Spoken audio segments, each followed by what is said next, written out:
Inflation is legalized counterfeiting. Counterfeiting is criminalized inflation. Right? The cost of production was high for glass beads in Africa, therefore they had reliable scarcity, therefore they had reliable market value and utility as money.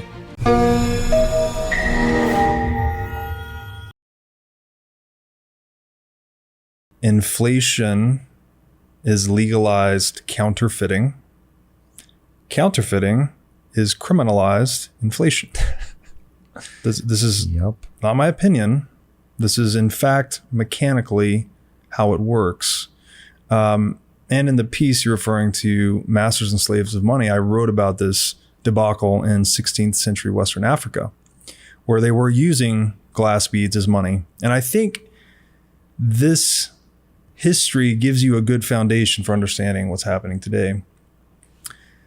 It was really technologically difficult to make glass beads at that time in Western Africa. So they had reliable and predictable scarcity a la gold, as we described earlier, but only specific to that region.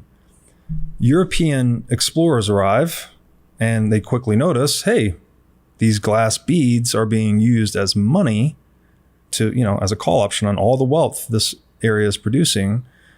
We can produce these glass beads in bulk back in European glassmaking facilities, very low cost, to the point where they started packing ship hulls full of glass beads.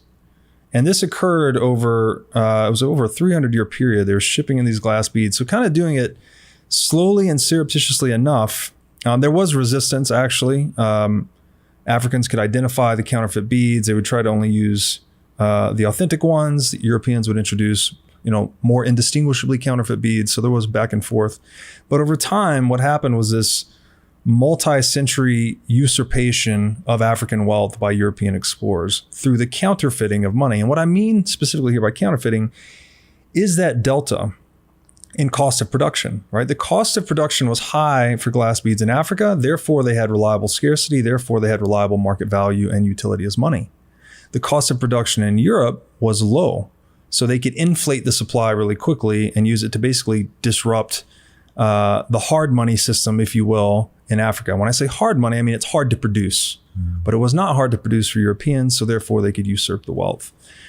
And this points to a key property of money, is that the market value of the money is going to converge to its cost of production over time. So if I can mine an ounce of gold for $1,900 and it's selling on the market for $2,000, I'm going to mine gold as hard as I can all the way up until my cost of production is $1,999.99, right? So long as there's a profit margin baked in there. And this also points towards why fiat currency always goes to zero. The cost of fiat currency production is effectively zero. Again, it's an entry on the Federal Reserve's database, right? Control enter, another $10 trillion added to the money supply. So it's almost intuitive through that lens why the market value of fiat currency historically has always converged to zero, which we call hyperinflation.